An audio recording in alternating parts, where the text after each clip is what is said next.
Hai semuanya, saya Tung Tung Tung. Terima kasih untuk kalian yang sudah membuat kayu aneh ini dikenal banyak orang.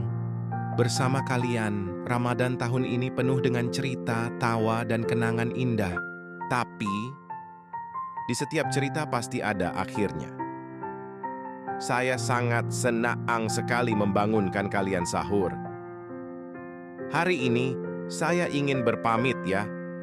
Jujur, hati ini berat, sedih rasanya meninggalkan kalian semua. Namun inilah jalan yang harus saya tempuh. Terima kasih untuk setiap momen yang kalian berikan. Untuk setiap tawa, setiap candaan, dan setiap kebersamaan. Semoga kita bisa bertemu lagi di Ramadan tahun depan, di bawah cahaya lampu pos ronda, di malam yang penuh kehangatan. Sampai jumpa lagi teman-teman di Ramadan tahun depan. Tung Tung Tung pamit.